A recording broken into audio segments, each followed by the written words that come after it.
News కి స్వాగతం. ఈనాటి వార్తలు ప్రారంభానికి ముందుగా ముఖ్యాంశాలు మీకోసం.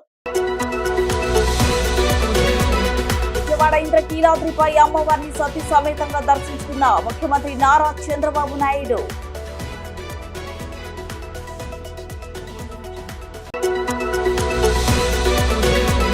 బీజేపీ రాష్ట్ర అధ్యక్షురాలు అధ్యక్షతన బీజేపీ రాష్ట్ర పదాధికారుల సమావేశంలో పాల్గొన్న ఎంపీలు, ఎమ్మెల్యేలు.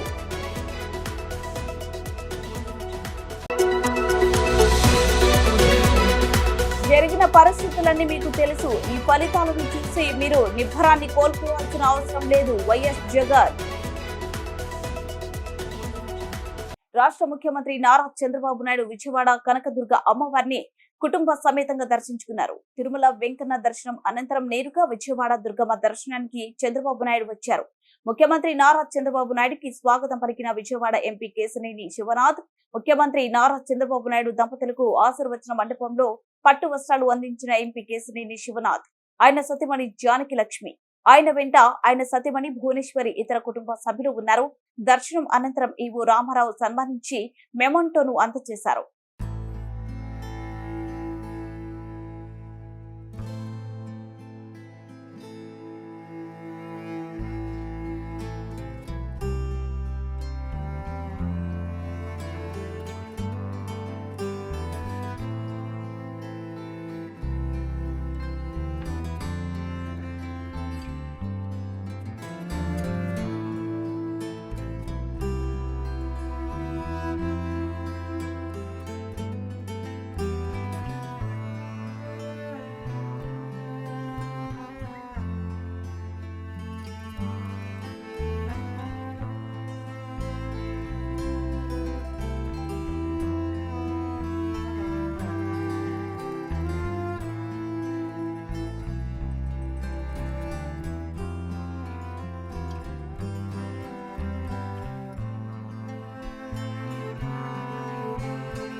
అందరికీ నమస్కారాలు. ఈరోజు ధర్మ పరిరక్షణ క్షేత్రమైనటువంటి వెంకటేశ్వర స్వామిని దర్శనం చేసుకుని ఈరోజు మీ ముందు మాట్లాడుతున్నాను. నేను వెంకటేశ్వర స్వామి పాద పద్మాల చెంత పుట్టాను. అక్కడి నుంచి అంచెలంచెలుగా పెరిగి ప్రజాసేవకు అంకితమయ్యాను. వెంకటేశ్వర స్వామి మా ఇంటి దైవం. ఎప్పుడు కూడా ఆయన తలుచుకుని ఏ కార్యక్రమమైనా ప్రారంభిస్తాం. అదే సమయంలో 2003 బ్రహ్మోత్సవాలకు నేను దేవునికి సాంప్రదాయ ప్రకారం గవర్నమెంట్ ఆనర్స్ అన్ని కూడా ఇచ్చే సమయంలో అలిపిరి దగ్గర 24 క్లెయిమోర్ మైన్స్ నా మీద బ్లాస్ట్ చేసినప్పుడు సాక్షాత్తు వెంకటేశ్వర స్వామి ప్రాణభిక్ష పెట్టాడు. అది నా నమ్మకం, నా విశ్వాసం. అందుకే మొన్న కూడా నాకు కష్టం వచ్చినప్పుడు వెంకటేశ్వర స్వామికి కోరుకున్నాను. మొట్టమొదటిసారిగా ఆయన దర్శనం చేసుకున్న తర్వాతనే వేరే కార్యక్రమాలు చేస్తారని చెప్పి ఒప్పుకున్నాను. ఆ మొక్కులు తీర్చుకోవడానికి ఇక్కడ నేను రావడం జరిగింది. ఈరోజు నేను ఎప్పుడు కూడా వెంకటేశ్వర స్వామిని ఒక్కసారి తలుచుకుంటానే ఉంటాను. రాత్రిలో కానీ పగులు కానీ ఏ పని చేసే మునుపు కూడా ఆయన ఒకసారి తెలుసుకొని ఆ కార్యక్రమానికి శ్రీకారం చుడుతూ ఉంటాను. నేను ఒకటే ఆయన కోరుకుంటాను, ధర్మాన్ని కాపాడమని. ఎందుకంటే కలియుగంలో వెంకటేశ్వర స్వామి అవతారంలో పుట్టి కలియుగంలో ధర్మాన్ని పరిరక్షించడం కోసం ఆయన రావడం జరిగింది. అదే సమయంలో నా కోరిక భారతదేశం ప్రపంచంలో అగ్రస్థానంలో ఉండాలనేది. అదే మాదిరిగా భారతదేశంలో తెలుగు జాతి ప్రపంచంలోనే నెంబర్ 1 జాతిగా ఉండాలనేది నా ఆకాంక్ష.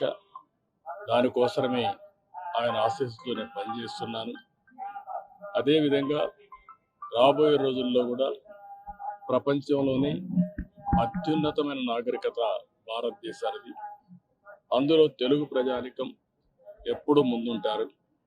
తెలుగుదేశం పార్టీ కాబట్టి అది ఎప్పుడు కూడా భారతదేశం బాగుండాలి, అగ్రస్థానంలో ఉండాలి. అందులో తెలుగు జాతి అగ్రస్థానంలో ఉండాలని కోరుకుంటున్నారు. ఈరోజు కూడా అదే స్వామిని కోరుకుని నా కార్యక్రమాన్ని ప్రారంభిస్తాను. అందుకని ఈరోజు మరొక్కసారి వెంకటేశ్వర స్వామికి మనస్ఫూర్తిగా కృతజ్ఞతలు తెలియజేసుకుంటూ, ఏ సంకల్పం అయితే మీరు నా ద్వారా చేపించారో ఆ సంకల్పాన్ని ముందుకు తీసుకుపోవడం కోసం శక్తిని, సామర్థ్యాన్ని, తెలివితేటల్ని, ఆరోగ్యాన్ని అన్ని ఇచ్చి నన్ను ఆశీర్వదించమని కోరుకున్నాను. ఇటీవల జరిగిన నేను కష్టాల్లో ఉన్నప్పుడు ప్రజలందరూ కూడా ఇక్కడుండే ప్రజలే కాకుండా ప్రపంచంలో ఉండే ప్రజానికం అంతా కూడా వారి యొక్క సంఘీభావాన్ని తెలియజేశారు. వారికి కూడా మనస్ఫూర్తిగా నమస్కారం తెలియజేసుకుంటూ, ఇక్కడ నేను రాజకీయాలు మాట్లాడను. ఇక్కడ ఒకటే ఉండాలి, ఒకే గోవిందనామ స్మరణం తప్ప వేరే ఉండడానికి వీలు లేదు. అది నా యొక్క సంకల్పం కూడా ఎప్పుడు చేస్తూ వచ్చాను. దానికి కట్టుబడి మిగిలిన విషయాలకు తర్వాత మాట్లాడతాను. అన్ని విషయాలు రాబోయే రోజు నేను మాట్లాడతాను, ఏ విధంగా రావాలనే విషయాన్ని. ఈ రోజు నేను వచ్చింది దేవుని యొక్క కూడా దైవ సంకల్పం ఉండాలి, సహకారం ఉండాలి మనం చేసే పనులన్నింటికి. అందుకే ముందు ఇక్కడికి వచ్చాను. ఇక్కడ నుంచి ఇంకా 2-3 టెంపుల్స్ కానీ మిగిలిన విషయాలను చూసిన తర్వాత నెక్స్ట్ కార్యక్రమాన్ని ఇప్పటికే ప్రజలకు దూరమై ఉన్నారు. మీకు చూస్తే కూడా నిన్న మీరు వచ్చినప్పుడు కూడా ప్రజల్లో వచ్చినటువంటి ఆనందం కూడా ఉంది. రాబోయే రోజులు ఎప్పుడెప్పుడు వస్తారా అని కూడా ఉన్నారు. మీరు తిరుమల ఎప్పుడు స్వామివారిని ప్రార్థించిన తర్వాత ఏదైనా ప్రారంభిస్తారు. ఈ నేపథ్యంలో ఇక్కడి నుంచి ప్రజలకు ఏమన్నా సంకేతం ఇస్తారు ఇప్పటి నుంచి? నేను ఒకటే చెప్తున్నా, నా సంకల్పం చాలా స్పష్టం. నేను 45 సంవత్సరాలుగా ప్రజల కోసం ప్రపంచంలో ఉండి కూడా ఎప్పటికప్పుడు అధ్యయనం చేసుకుంటూ అవి భారతదేశంలో ఉండే ప్రజలకు ఉపయోగపడాలి, అందులో తెలుగు వారు ముందుండాలని నా ఆకాంక్ష. అది చేస్తూ వచ్చాను. మళ్ళీ రాబోయే రోజులు ఏం చేయాలనేది అన్ని విషయాలు నేను మాట్లాడతాను. ఈ రోజుకే ప్రపంచంలో భారతీయులు గుర్తింపు వచ్చింది, అందులో తెలుగు వారు అగ్రస్థానంలో ఉన్నారు. భవిష్యత్తులో నెంబర్ 1 కమ్యూనిటీగా తెలుగు కమ్యూనిటీ ఉండాలని వెంకటేశ్వర స్వామి ఏ రాష్ట్రంలో అయితే నెలకొన్నాడో ఇక్కడ అవతారం ఎత్తాడు. అలాంటి రాష్ట్రం నుంచి ఉండే తెలుగు జాతి, నేను ఎందుకంటే మొత్తం తెలుగు వారు ఎక్కడున్నా ఒకటే, అలాంటి వాళ్ళు ముందు ఉండాలి, భారతీయులు కూడా ముందు ఉండాలి. ఈ సంకల్పం కోసం పనిచేస్తాను. విజయవాడలో భారతీయ జనతా పార్టీ రాష్ట్ర కార్యాలయంలో బీజేపీ రాష్ట్ర పదాధికారుల సమావేశంలో పాల్గొన్న బీజేపీ జాతీయ ప్రధాన కార్యదర్శి ప్రకాష్ జీ, కేంద్ర మంత్రివర్యులు భూపతి రాజు, శ్రీనివాస వర్మ, బీజేపీ రాష్ట్ర అధ్యక్షురాలు Rajamahendravaram parliament MP Daggubati Purandeswari, BJP రాష్ట్ర మాజీ అధ్యక్షులు, బీజేపీ జాతీయ కార్యవర్గ సభ్యులు సోము వీర్రాజు, అనపర్తి శాసనసభ్యులు నల్లమిల్లి రామకృష్ణారెడ్డి, అనకాపల్లి ఎంపీ సీఎం రమేష్, విజయవాడ పశ్చిమ MLA Yalamanchili Satyanarayana Chowdary, Adoni MLA doctor Parthasarathy, Etcherla MLA Eswararao, Vijayawada north MLA Vishnukumar Raju, BJP నేతలు, కార్యకర్తలు, అభిమానులు పాల్గొన్నారు.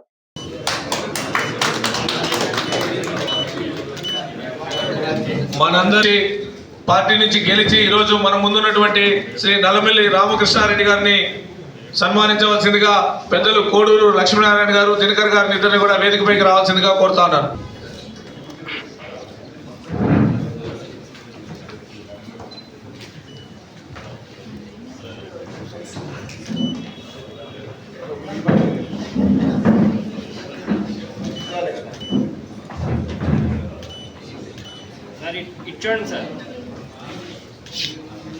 పెద్దలు విష్ణుకుమార్ రాజు గారిని సామాన్య కార్యకర్తని ఎంపీగా గెలిపడమే కాకుండా వారికి కేంద్ర మంత్రి పదవి కూడా ఇచ్చిందని, అటువంటి గళం విప్పకూడదేమో, గళం విప్పడం కాదు, ప్రజా సమస్యల్ని వారి దృష్టికి తీసుకెళ్లాల్సినటువంటి బాధ్యత మన మీద ఉన్నది. కనుక ఆ దిశగా మనం అందరం కూడా దృష్టి కేంద్రీకరించవలసినటువంటి అవసరం చాలా ఉన్నది అని కూడా మీ అందరికీ తెలియజేసుకుంటున్నాను. అదేవిధంగా ఇంతకు ముందు ఎన్నికల సందర్భంలో కూడా నిర్ణయం కేంద్ర నాయకత్వం చేసినటువంటి సందర్భంలో నిబద్ధతతోటి ఏదైతే కేంద్ర నాయకత్వం నిర్ణయం చేస్తుందో దాన్ని గౌరవించవలసినటువంటి బాధ్యత మన మీద ఉన్నటువంటి సందర్భంలో మనం ఏదైతే మన పార్టీకి సంబంధించినటువంటి క్రమశిక్షణ ఉంటుందో దానికి అనుగుణంగా మనం అందరం కూడా ముందుకు వెళ్ళాలి అని చెప్పి అనేక సందర్భాల్లో కేంద్ర నాయకత్వం చెప్పినటువంటి నేపథ్యంలో ఇప్పుడు మనం కూటమిగా ఉన్నాము అనేటువంటి భావన ఖచ్చితంగా మనలో ఎప్పటికప్పుడు మనల్ని మనం గుర్తు చేసుకుంటూ ఇందాక అన్నట్లుగా నిర్మాణాత్మకంగా ప్రజా సమస్యల్ని పాలకుల దృష్టికి తీసుకుని వెళ్తూ మన బాధ్యతని మన బాధ్యతాయుతంగా నిర్వర్తించాలి అని చెప్పి మీ అందరికీ కూడా నేను తెలియజేసుకుంటూ ఇవాళ రాష్ట్రంలో ఒక కొత్త శకం ప్రారంభమైంది అని చెప్పి మనం భావించాలి. ఎందుకంటే ఇంత అద్భుతమైనటువంటి 164 స్థానాలు గెలుచుకుని ఇవాళ ప్రభుత్వంలో మనం అందరం ఉన్నటువంటి సందర్భంలో రాష్ట్ర అభివృద్ధిని గాడిలో పెడుతూ నిజమైనటువంటి సంక్షేమాన్ని ప్రజలకు అందిస్తూ ముందుకు వెళ్ళాలి. ఈ నిన్న కూడా ఎన్డీఏ కూటమి మీటింగ్ జరిగినటువంటి సందర్భంలో నేను చెప్పాను, ఏదైతే కూటమి మనకు కనపడుతూ ఉంటుందో నరేంద్ర మోడీ గారి స్ఫూర్తి, అదేవిధంగా మరి చంద్రబాబు నాయుడు గారి యుక్తి, మూడో పక్కన మనకి పవన్ కళ్యాణ్ గారి శక్తి కనపడుతున్నది అనేటువంటి విషయం పదే పదే అనేక సందర్భాల్లో నేను చెప్పడం జరిగింది. కనుక ఈ విషయాలన్నింటినీ కూడా మనం దృష్టిలో పెట్టుకుని మన బాధ్యతని మన పార్టీని ఒక పక్క సంస్థాగతంగా మనం బలోపేతం చేసుకుంటూ, ఎందుకంటే ఎన్నికల్లో మనకి అనేక విషయాలు మన దృష్టికి వచ్చినటువంటి నేపథ్యంలో ఆ సమస్యలు ఏవైతే ఉన్నాయో వాటిని సరి చేసుకుంటూ సవరించుకుంటూ మన పార్టీని బలోపేతం చేసుకోవాల్సినటువంటి బాధ్యత మన మీద ఉన్నటువంటి విషయం.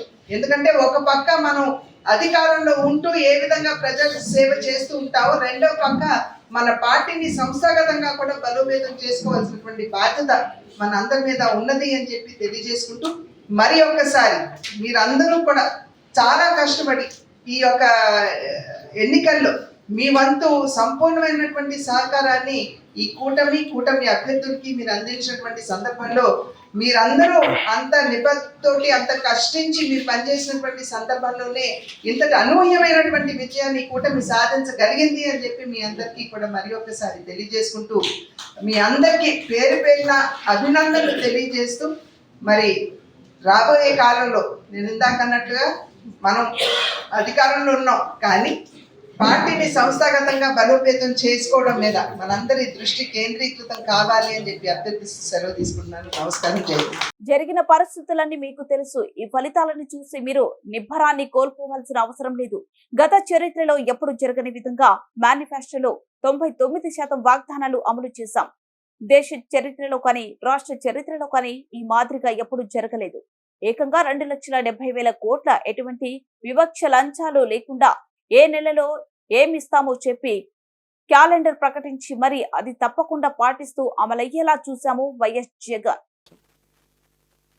ఎప్పుడు జరగలేదు ఆంధ్ర రాష్ట్ర చరిత్రలో కానీ దేశ చరిత్రలో కానీ ఈ మాదిరిగా మేనిఫెస్టో అన్నది ఒక పవిత్ర గ్రంథంగా భావించి అదొక బైబిల్ గాను, అదొక ఖురాన్ గాను, అదొక భగవద్గీత గాను భావిస్తూ టిక్కు పెట్టమని చెప్పి ప్రతి ఇంటికి పంపించి టిక్కు పెట్టమని చెప్పి ప్రతి అడుగుతూ ఆ ప్రతి అక్క చెల్లెమ్మల ఆశీస్సులు తీసుకుంటూ ఆ ఇంట్లో ఉన్న అవ్వాతాతల దీవెనలు తీసుకుంటూ ఏ రోజు కూడా ఈ మాదిరిగా బటన్లు నొక్కడం, ఏకంగా 2,70,000 కోట్ల రూపాయలు ఎటువంటి వివక్ష లేకుండా ఎటువంటి లంచాలు లేకుండా ఏ నెలలో ఏమిస్తామో అని ముందే చెప్పి క్యాలెండర్ ప్రకటించి ఆ నెలలో అది తప్పకుండా ప్రతి సంవత్సరం తూచా తప్పకుండా ప్రతి సంవత్సరం అది జరిగేట్టుగా చేస్తూ ఏకంగా 2,70,000 కోట్ల రూపాయల వివిధ పథకాల ద్వారా మాట తప్పకుండా జరగడం కూడా గతంలో ఎప్పుడూ కూడా చూడలేదు, జరగలేదు. ఇవన్నీ కూడా నేను ఏదైతే చెప్తా ఉన్నానో ఇవన్నీ ఎప్పుడూ చూడని మార్పులు, గతంలో ఎప్పుడూ జరగని సంస్కరణలు. విద్యారంగంలో అయితేనేమి, వైద్య రంగంలో అయితేనేమి, వ్యవసాయ రంగంలో అయితేనేమి, సామాజిక న్యాయం అంశంలో అయితేనేమి, మహిళా సాధికారత అంశంలో అయితేనేమి, గవర్నెన్స్ విషయంలో అయితేనేమి ఎప్పుడూ జరగని చూడని సంస్కరణలను కూడా తీసుకొచ్చాం. ఇవన్నీ నేను ఏదైతే చెప్తా ఉన్నానో ఇవన్నీ మనం చేసి చూపించి ప్రజల మన్ననలు పొందిన తర్వాతే ఎన్నికలకు వెళ్ళాం. ఎన్నికల్లో ఏమైందో తెలీదు. 5 సంవత్సరాలు కళ్ళు మూసుకుంటే సార్ అయిపోయింది. 5 సంవత్సరాలు. మళ్ళీ 2024 నుంచి 2029 కూడా అదే మాదిరిగానే కళ్ళు మూసుకుంటే 2029 కూడా కళ్ళు మూసుకుంటే వచ్చేస్తుంది. ఇవి మనం గుర్తుపెట్టుకోవాల్సిన అంశం ఏమిటి అని అంటే సినిమాలో ఓన్లీ ఫస్ట్ హాఫ్ మాత్రమే. వార్తలు ముగించే ముందు ముఖ్యాంశాలు మరోసారి. విజయవాడ ఇంద్రకీలాద్రిపై అమ్మవారిని సతీ సమేతంగా దర్శించుకున్న ముఖ్యమంత్రి నారా చంద్రబాబు నాయుడు.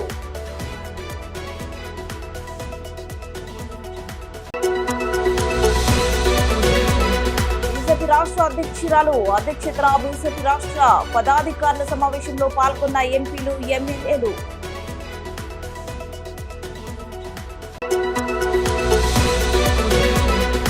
జరిగిన పరిస్థితులన్నీ మీకు తెలుసు. ఈ ఫలితాలను చూసి మీరు నిబ్బరాన్ని కోల్పోవాల్సిన అవసరం లేదు. వైఎస్ జగన్. ఈ వార్తలు ఇంతటితో సమాప్తం. మరిన్ని అప్డేట్స్ కోసం చూస్తూనే ఉండండి ప్రజా టీవీ. ప్రశ్నించే హక్కు మీది, చూపించే సత్తా మాది. Voice is yours.